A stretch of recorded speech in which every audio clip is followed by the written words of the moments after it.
Hello. जय श्री कृष्ण। जय माता जी। कैसे हैं मित्रों? आज हम बात करेंगे निष्कलंक यानी कोलियाक महादेव जी के बारे में।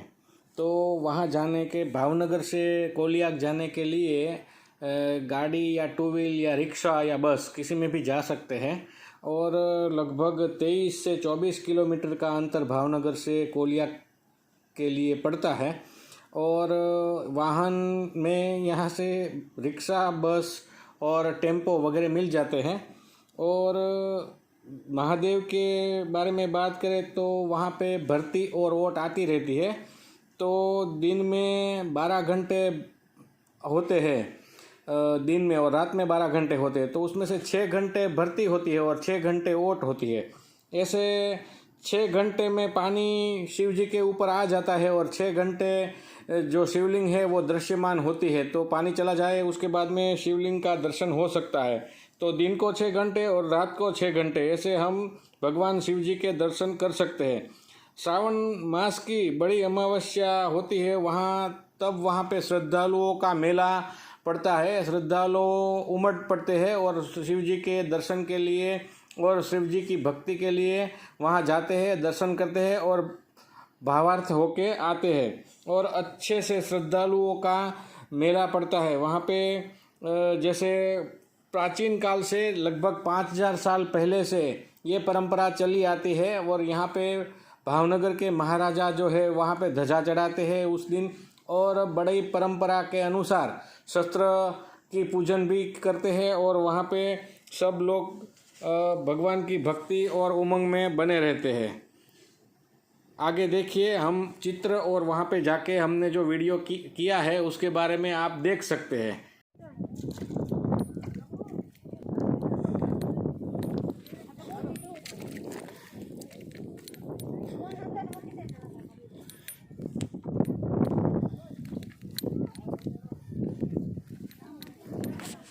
આપણે અત્યારે જઈ રહ્યા છીએ નિષ્કલંક મહાદેવ મંદિર, જ્યાં પાંડવોએ આવી અને કૃષ્ણ ભગવાનના કહેવાથી પાંડવો અહીંયા આવ્યા હતા અને એને 5 શિવલિંગની સ્થાપના કરી હતી.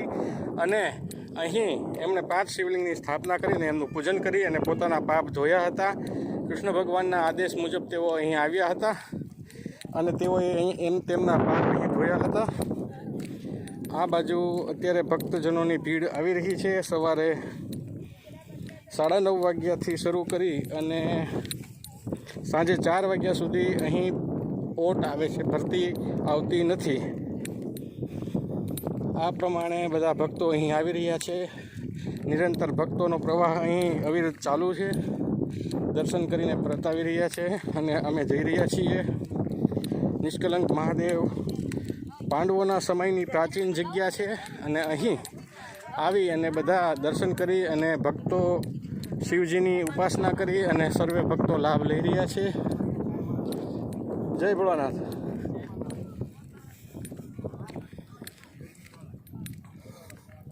હું અને દીદીબેન શિવજીની ભક્તિ કરવા માટે જઈ રહ્યા છીએ.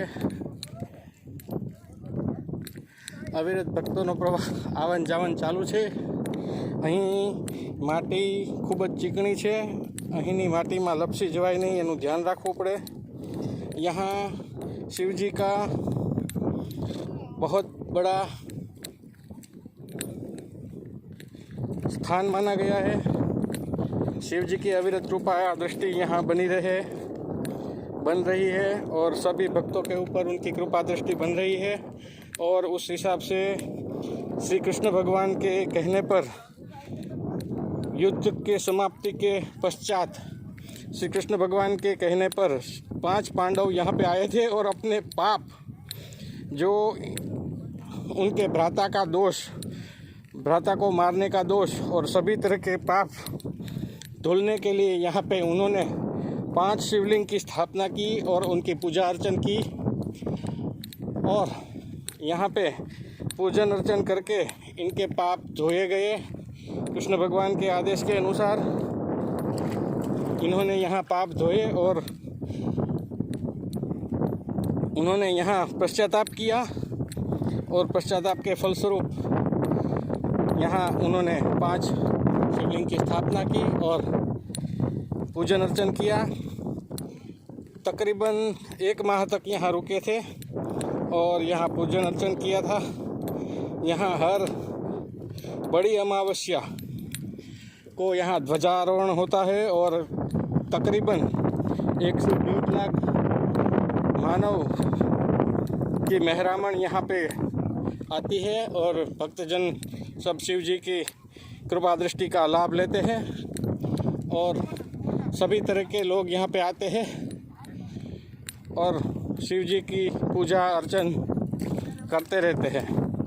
यहाँ पे 1-1.5 किलोमीटर जितना ये है, इतना पानी चला जाता है अंदर और शिव जी दिखाई देने लगते हैं, दर्शन देते हैं और फिर शाम को 4 बजे भर्ती आना शुरू हो जाएगी। तब तक ये सब पानी से भर जाएगा और तकरीबन 2-2.5-3 मीटर तक पानी आ जाता है और फिर यहाँ पे आया जा या नहीं कर सकते, आवन जावन एकदम से बंद हो जाता है। ये शिव जी की कृपा दृष्टि से हो रहा है और यहाँ पे सब भक्तगण आते रहते हैं और कृपा दृष्टि का लाभ लेते हैं। यहाँ पे समुद्री जीव दिखाई देते हैं जो छोटे बड़े बड़ी संख्या में उपस्थित हैं। यहाँ पे हमारे आने से वो अंदर छुप जाते हैं और समुद्री जीव की हमें महिमा इधर दिखाई देती है। ये हमें दर्शन हो रहे हैं शिव जी की ध्वजा का, बहुत बड़ी महिमा है। यहाँ पे सब लोग यहाँ पे अपने पाप धुलने के लिए आते हैं, जो किए हो वो भी, नहीं किए हो वो भी आते हैं। ऐसा नहीं कि पाप धुलने के लिए आते, कृपा दृष्टि शिव जी की भक्ति भाव करने के लिए सभी लोग आते हैं। जय भोलेनाथ। अभी हम यहाँ पे पहुँचने वाले हैं। ये निष्कलंक महादेव का मंदिर है और बहुत बड़ी मान्यता है। यहाँ पे भक्तगण आते रहते हैं, भक्तगण यहाँ पे दृश्यमान हो रहे हैं और सभी भक्तों शिव जी की भक्ति का लाभ ले रहे हैं। और यहाँ पे देखिए, अब आपको बड़ा वाला ध्वजा का एक गुंबद दिखाई देगा, उसके ऊपर भगवान की ध्वजा विराजमान है और यहाँ पे सभी भक्तगण आए रहे हैं। देखिए, अभी आपको बहुत बड़ी ध्वजा और गुंबद दिखाई देगा। जो ध्वजा का गुंबद है, मंदिर यहाँ पे नहीं है क्योंकि मंदिर यहाँ टिक नहीं सकता। मंदिर बनाने की कई बार कोशिश की गई लेकिन वो मंदिर धुल जाता है और समुद्र के पानी आने से मंदिर धुल जाता है। तो यहाँ पे सभी भक्त अपनी भक्ति के हिसाब से, अपनी मान्यता के हिसाब से यहाँ छोटे छोटे पत्थरों के ढेर लगाते हैं और ये सोचते हैं कि ऐसे करने से उनका कुछ अच्छा होगा, पॉजिटिव होगा, ऐसा सोचते हैं। और हम अब पहुँच गए हैं श्री निष्कलंक महादेव।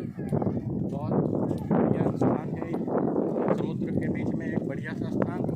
पूजा अर्चन और सभी प्रकार के अनुष्ठान के लिए यहाँ पे लोग आते हैं और भक्ति करते हैं। देखिए, ये शिवलिंग है यहाँ पे और पंडित जी यहाँ पे पूजा करा रहे हैं। 5 शिवलिंग हैं यहाँ पे जो पांडवों ने आदिकाल में यहाँ पे स्थापित किया था। आप देख सकते हैं यहाँ पे पंडित जी जो है यहाँ पे पूजा करा रहे हैं और ये 5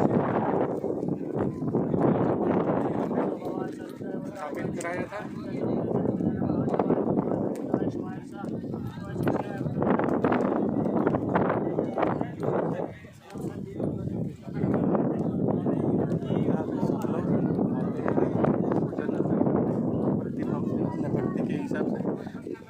पूजा पाठ भावना के अनुरूप करते हैं।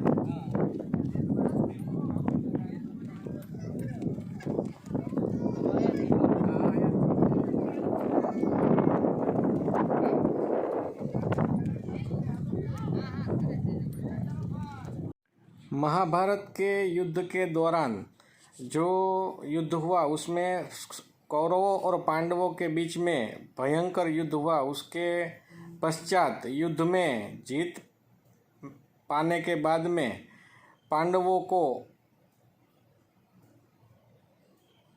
ने कौरवों के ऊपर जो जीत प्राप्त की, उसके बाद पांडवों को आत्मग्लानि हुई। उसकी वजह से उन्होंने श्री कृष्ण भगवान से इसके बारे में उपाय बताने को कहा। तो श्री कृष्ण भगवान ने पांडवों को यह बताया कि सौराष्ट्र विस्तार में जो समुद्र है उसके पास जाके यहाँ पे आप शिवलिंग की स्थापना करें और अपने आप वहाँ पे जाके प्रायश्चित करें। तो उस हिसाब से कौरवों मतलब पांडवों सौराष्ट्र के समुद्र के पास आए और उन्होंने वहाँ पे शिवलिंग की स्थापना की और प्रायश्चित के रूप में उन्होंने वहाँ आत्ममंथन करके प्रायश्चित किया और कृष्ण भगवान के कथन अनुसार उनको अच्छी सफलता प्राप्त हुई और इस हिसाब से यहाँ पे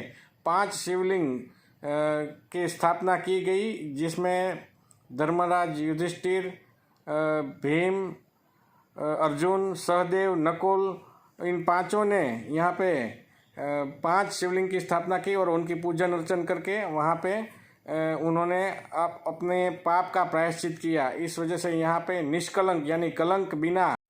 तो ऐसे हमने देखा मित्रों कि महादेव जी की भक्ति और उपासना से हम अपने जीवन में अच्छे कार्य कर सकते हैं, अपना जीवन अच्छा बना सकते हैं और जीवन में कई अच्छे मुकाम हासिल कर सकते हैं। तो महादेव जी की भक्ति करें और महामृत्युंजय मंत्र का जाप करें और शिव जी की भक्ति, काले तिल और पानी शिव जी को चढ़ाए, सूर्य भगवान को जल चढ़ाए और महामृत्युंजय मंत्र का जाप करें, ओम नमः शिवाय का जाप करें, महामृत्युंजय का जाप करें, संपुट सहित वाला महामृत्युंजय का जाप करें और ओम होम जूम सह मंत्र का भी जाप करें। ये बीज मंत्र है महामृत्युंजय का।